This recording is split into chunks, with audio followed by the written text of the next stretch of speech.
think it's important that we double down on our culture and what we believe in and our process.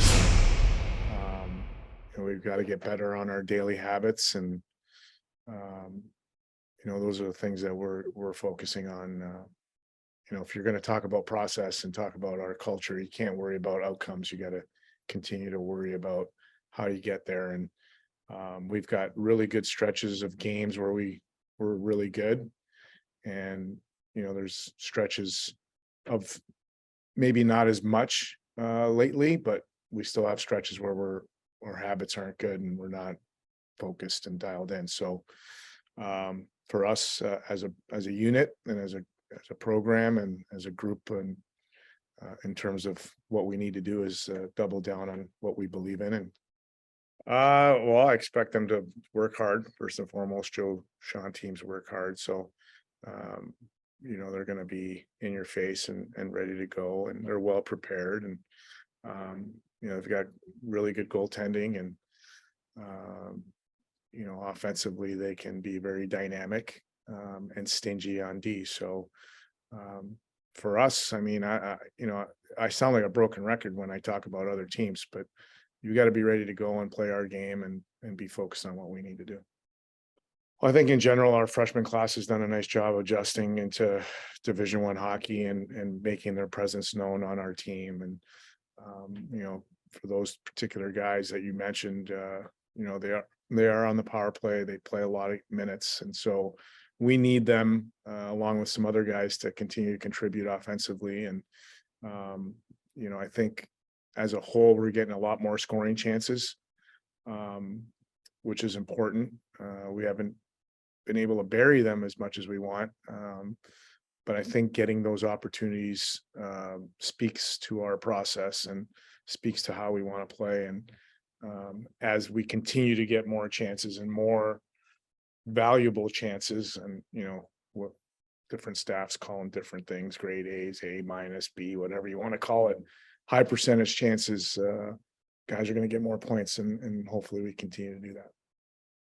Anytime you have an opportunity to play at this level and you're in games for as long as we've been, for the most part all year, really, with the exception of a couple of games. I think it's 7 1 or 2 goal games that we've been in, or 8, I should say. You hope that that's a confidence builder. I think it is. At the end of the day, we have no results to show for it, and that might be something that we need to address. But in terms of gaining experience and gaining that confidence that we can play at a high level, I think that's evident in our play. Well, again, I think as we continue to build and put pieces together, these guys that we signed this past week are all 5 of them are really important pieces to our puzzle as we continue to,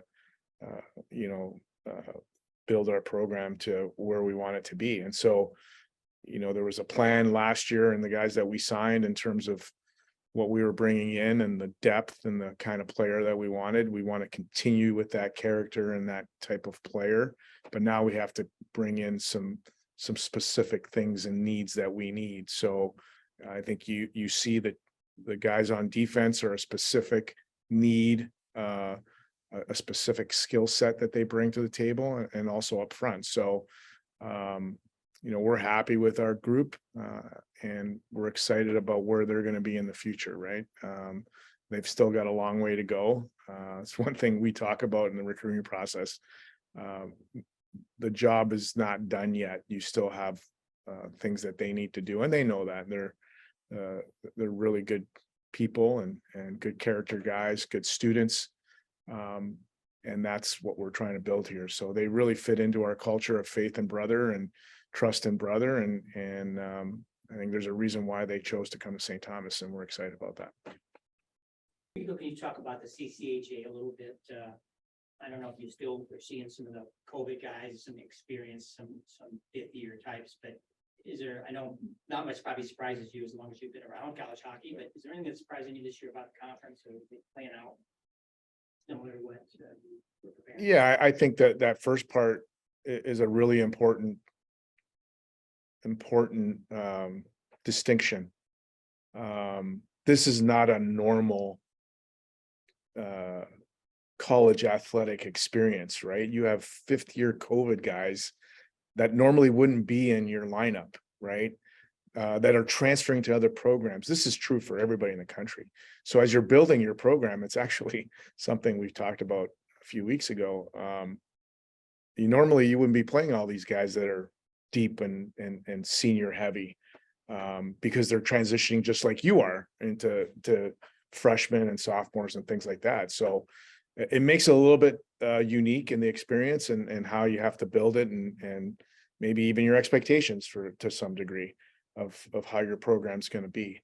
In terms of the CCHA and what we thought going into the season, who the teams were going to be, I think you're seeing that right now, and I do believe, though, and I believe this at the beginning of the year, that anybody in our league can beat anybody, and you have to be ready to play, and you got to be focused and ready in your game set, whatever that might be, whatever game plan you have for your team.